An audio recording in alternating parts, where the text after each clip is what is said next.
Yep, I screwed up.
Yep, I screwed up. And although that's not a surprise at all, allow me to explain a little bit. Plus, I suppose it's an opportunity for me to tell you a little bit about myself. I was born in Canada, raised in the United States, and I'm currently hovering just north of the 49th on the West Coast. And in all my years on the spinning globe, or disc for you flurfs, I've done plenty of moving around. As a child, we moved to South Carolina, or South Kakalaki, for those of you in the know, when I think I was 7. Regardless, it was just before the South Park movie came out. So you can imagine what that was like for some Canadian kid just a-booting it about town.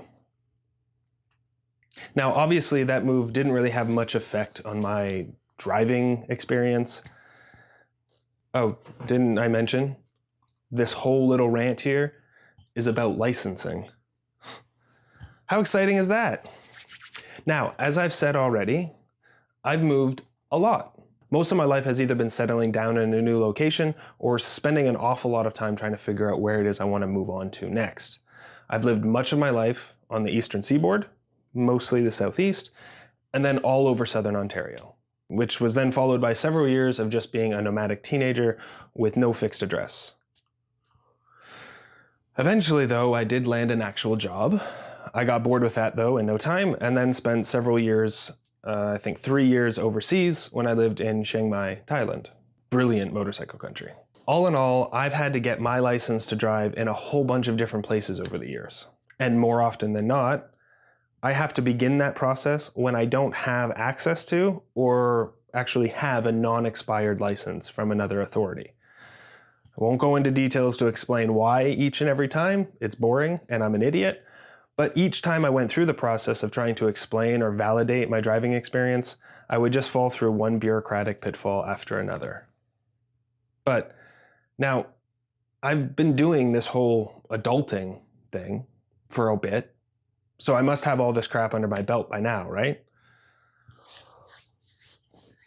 Well, that's about as safe an assumption as thinking that in 2020, one province's driving authority would have access to the records of another province's driving authority. Seriously, in 2020, British Columbia, somehow, unable to communicate with Ontario and obtain any information of any kind that I'm pretty sure a police officer would have access to in a heartbeat. Come on, RCMP, hook them up, please. And as frustrating as that is, I also know it is still my own fault. I should have known, particularly with COVID and all the changes that are happening, I should have known what paperwork I needed and that I should have gotten it before I left Ontario. Long story short, though, there is some documentation that I need to provide here to avoid having to start over completely from the beginning with my motorcycle license here in Canada. Something that if I wait for the province to work through their normal backlog and put me on their 3-month waiting list to get that documentation, it's something like 6 to 9 months just to get on that waiting list. That means I could be waiting up to a year to get the documentation from Ontario. So clearly, I'm either flying back to Ontario or begging a family member to go down to Service Ontario and hopefully get the documentation in person and send it to me so that I can get back onto the road legally as soon as possible. But until then, I have a lot of work on these projects to do, so there is plenty of that content coming. I also have my old trips to go through, so stay tuned for those road trip videos. I'm gonna keep posting them as I get through editing them. And I suppose I can always ride around in the parking lot if I just need rubber to hit the road. Now that is a very depressing thought. But you're not here to hear about me whinge about paperwork and my stupidity, unless somehow the clickbait worked. But it's raining, and it's Wednesday, which means something important on this channel, and you are all owed an update on the Vapor Blaster build. As you know, that thing is the current bottleneck for getting both the 450 and 750 project reassemblies really underway. There was no real shortage of gremlins to solve. I've redone the ceiling on that cabinet, I don't know, 3 or 4 times now, and I still manage to miss a little bit that leaks slurry out every time the cabinet is in use. And I really can't afford to lose media at this point. It's not that cheap. So that needed to be resolved. But with that done and a number of other nagging points addressed, I'm ready to take another stab at these parts and see what kind of finish we can actually get. I'm excited.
Well, thanks again for tuning in to the ThePirateRagnar MotoVlog channel.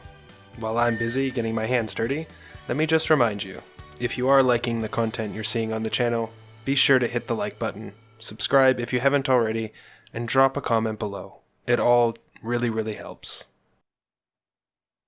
Now, let's see what actually happened with these parts. All in all, I think the half of each of these parts turned out really quite well, particularly for someone with literally no experience. I have lots of technique to learn and develop, and with a few more parts, I'm sure the process of honing each one is going to get easier and easier. Well, until next time, I will see you all on the next video.